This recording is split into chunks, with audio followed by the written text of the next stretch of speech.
Message. Hi, hello. I'm the junior manager here at the restaurant. I'm supposed to walk you through the job as our new security guard. From your resume, I can tell that you're already a well-experienced guard. But, you know, it's protocol, so I have to walk you through the basics anyway. So, let's get started. We have security cameras all around the restaurant, and if you bring up the camera panel, you'll be able to view the feed from each camera by pressing the camera buttons on the minimap. Now, our lights are always off during the night. Obviously, because it'd be a waste of power to leave them on all night. So to actually see something on the camera, you can activate the camera system's night vision mode. You activate night vision by clicking on the button of whatever camera you're currently viewing. So for example, say you want to see what's on camera 1. You bring up the camera panel, you click on the button that says Cam 01, and then to use night vision, you click on Cam 01 again. Once night vision is activated, you can click on any of the other cameras and view them with night vision as well. You turn it off the same way you turn it on. Now, night vision takes more power than regular vision, so make sure you use it sparingly. Your first priority as a security guard here is to keep an eye on the animatronics. Those are really expensive machines, and we do not want them stolen. And you keep an eye on them through the cameras. We have quite a few animatronics here at Candy's. There's of course the cats Candy and Cindy, there's Chester the chimpanzee, there's the penguins, just lots I tell you. So, you also have 3 security doors in your office, each of which can be closed by pressing the door button by each door. These are here in case you're in some sort of danger, but personally I just use them to shut myself off from the world when I need a break. But don't let me be your role model on that one. You need to remember that closing these doors takes power, and the longer they're closed, the more power they drain. Now, I know that sounds kinda backwards, but you have to trust me on that one. I think it's something about the doors having an automatic fail-safe feature in case the power gets cut off. You know, so they open up if there's no more power. All I know for sure is that they use more power the longer they're closed, so you don't want to keep them too long at a time. Now, the reason I keep mentioning the power is because the restaurant uses a backup power generator at night, which only has a certain amount of juice in it. So anything from viewing the cameras using the security doors takes power. See how much power you have on the computer on the desk in front of you. Try not to run out of power. If you do though, you won't be stuck in the office since the doors will always open up anyway. Oh, and one last thing. The animatronics aren't completely turned off at night, so they might start walking around a bit. But just be careful not to let any of them into the office, cause we have stuff in there we don't want damaged or anything. Though don't bother with the ticket booth door, they won't attempt to get in through there. That should be all. You'll hear from me again on your next shift. Have a good night.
Hey there. I put up a note today to gather some intel on the animatronics from the other employees. Just to get a list of the issues we've had with them. They've written down some stuff here for you, so let's see. Alright, so obviously the animatronics walk around at night, you know that by now. They try to get to places they shouldn't be. Yep. They act weird after dark. Yep. They don't like adults. I mean, I suppose. They always seem nice around children. Around us employees, they just kinda stare at you. I always thought they just hadn't been coded to interact with anyone other than children. But some of the other employees have felt threatened by them now and then. But I know that some of them are also superstitious morons. So who knows if they just became scared when the animatronic looked at them in the eyes or something.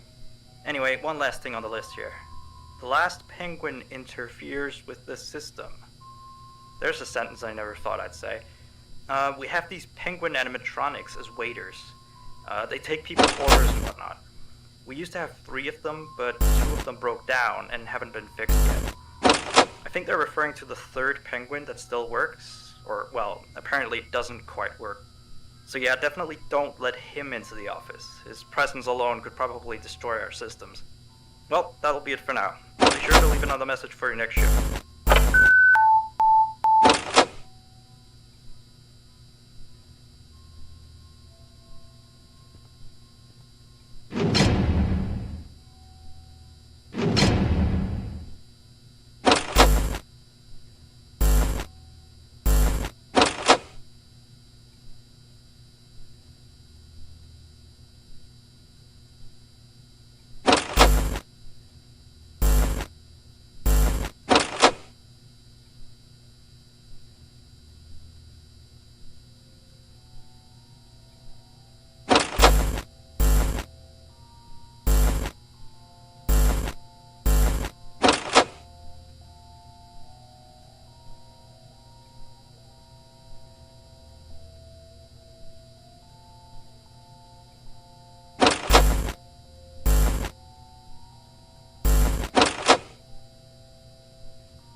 message. Still here, I see. Awesome job these last 2 nights. You're already way better than our previous night guard. He didn't even stand 2 nights before he brought a wrench to his ship and tried to destroy one of our animatronics. The animatronic in question is the blank character, the one in the drawing room on camera 11, I think. Yeah, I'm surprised he still works. And despite the hole and the fact that his left arm and the back of his head is missing, the kids still really like him. Anyway, ever since that day, Blank's been acting almost more strange than the other animatronics. Like, among other things, he seems to have developed this fascination with getting into the office through the ticket booth. And I guess he can't see the glass or something. So yeah, keep an eye on him. If you see him heading for the ticket booth, just shut the door in his face, and then he'll find something else to do, I guess. Oh, and by the way, ever since that new Freddy Fazbear's Pizza closed last week, we've been getting more and more customers during the day. So next week, if you're up for it, we could use you on the day shift. Think it over. We'll talk later.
Right, so real quick, we had an old animatronic version of Candy, before we got these new shiny ones.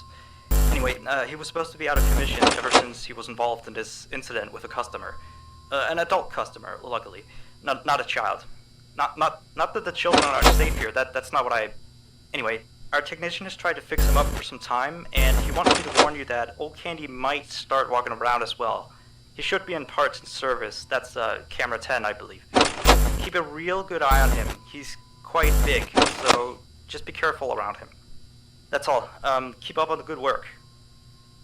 Oh, and I heard you took the day shift offer. Nice.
messages.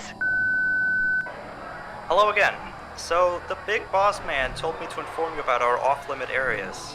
I know that sounds kind of silly since you're supposed to be guarding the place, but the manager's adamant that we don't go where we're not supposed to be. He's mostly talking about the rooms that aren't on your little mini-map.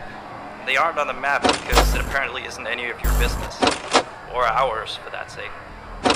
Like that extra room next to the part and service room. I believe you can see the door from camera 9. Ah yes, thank you for the change. Excuse the sound of my delicious latte. Anyway, the manager says it's just a storage room, but I've of course heard many stories from my superstitious colleagues.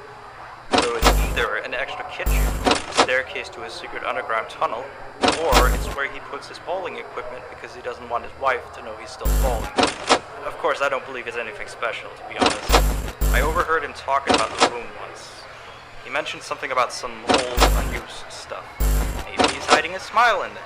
Who knows? Yeah. Anyway, I am all out of time. See you next week.